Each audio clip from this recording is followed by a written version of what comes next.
বিসমিল্লাহির রহমানির রহিম। আসসালামু আলাইকুম প্রিয় ভিউয়ার্স, আশা করি আল্লাহর রহমতে যে যেখানে আছেন ভালো আছেন, সুস্থ আছেন। সবার সুস্থতা কামনা করে আরও একটি পাওয়ারফুল ভিডিও নিয়ে আসছি। খুবই সুন্দর একটি ভিডিও, কাটান গোরখনাথ শান মন্ত্র। এই গোরখনাথ শান মন্ত্র স্বয়ং সিদ্ধি মন্ত্র। এটা আপনারা দেখে দেখে পড়লে কাজ করতে পারবেন।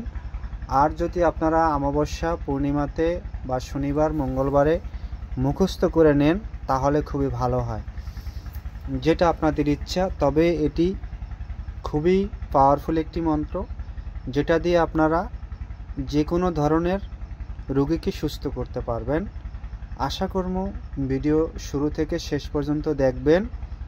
অবশ্যই চ্যানেলটি সাবস্ক্রাইব করবেন, উৎসাহ দিবেন, লাইক কমেন্ট করবেন। জানার থাকলে অবশ্যই কমেন্ট করবেন।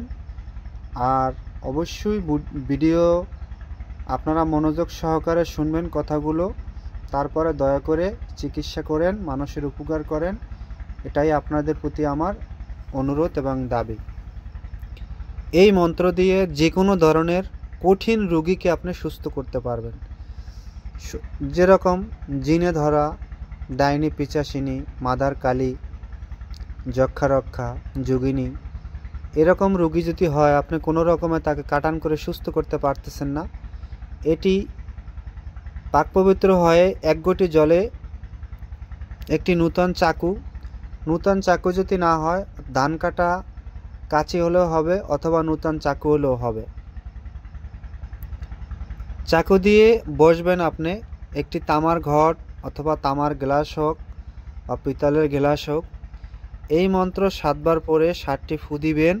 চাকু দিয়ে সেই জলে কাটান দিবেন, ঘুরিয়ে ঘুরিয়ে কাটবেন। তারপর রোগীকে খাওয়াই দিলে সম্পূর্ণ সুস্থ হয়ে যাবে। তারপরে বান মারা রোগীকে, যদি কোনো লোককে বান মারা হয়, মনে করেন বান মারছে এমন রকমের, বিছনায় পড়ে লোকটা শেষ হয়ে যাচ্ছে। আমি কিছুদিন আগে এক জায়গায় একটা বান মারা রোগীকে সুস্থ করেছিলাম। তারা তো সবাই বলিয়ে দিয়েছিল যে আর বাঁচবো না, তবে আল্লাহর রহমতে তার হায়াত আছে, আল্লাহ তাকে সুস্থ করছে আমার উসিলায়। এরকম যদি বানমারা রোগী হয়ে থাকে তাহলে আপনি এই মন্ত্র দিয়ে তাকে সুস্থ করতে পারবেন ইনশাআল্লাহ। এই জলটাকে আপনি 7 বার পড়লেন, 7টা চাকু দিয়ে কাটলেন। যখন রোগীকে বসাবেন, রোগীর সামনে সেই ঘটটা বসাবেন, ঘট হোক, গ্লাস হোক। আর তবে তামা, পিতল, কাঁসা এগুলাতেই কাটান করবেন।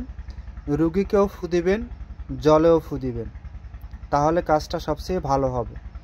এবং সেই রোগীকে খাওয়াই দিবেন এবং বাকি জল দিয়ে তাকে স্নান করাই দিবেন, সুস্থ হয়ে যাবে ইনশাআল্লাহ। এটা দিয়ে আপনারা অনেক মানুষের উপকার করতে পারবেন। মানুষের উপকার করলে আপনার ক্ষতি হবে না। এই ভিডিও যারা দেখবেন, অবশ্যই যারা আমার সাবস্ক্রাইব আছেন দেখবেন, অবশ্যই এটা টুকে নেবেন, মানুষের উপকার করবেন, নিজেও উপকৃত হবেন। আর অনেকে আমার ভিডিও দেখে জেলাস হয়, অনেক তান্ত্রিক ভাইরা আছে, তাদেরও বলি আপনারা মানুষের হেল্প করেন, টাকা ইনকাম করেন, মানুষের হেল্পও করেন। আমি দিই, তাতে আপনারা বিভিন্ন রকমের কথাবার্তা বলেন আমার ফোনে, তাতে আমার কিছু আসে যায় না। মানুষের উপকার করতে পারলে আমার মনে শান্তি লাগে, এটা হলো মেইন কথা। নিয়মটা আপনারা শুনেছেন। যে কোনো রোগীকে যে কোনো দিন আপনারা কাটান করতে পারবেন। তবে এই মন্ত্র রবিবার, বৃহস্পতিবার অবশ্যই মুখস্থ বা পড়বেন না।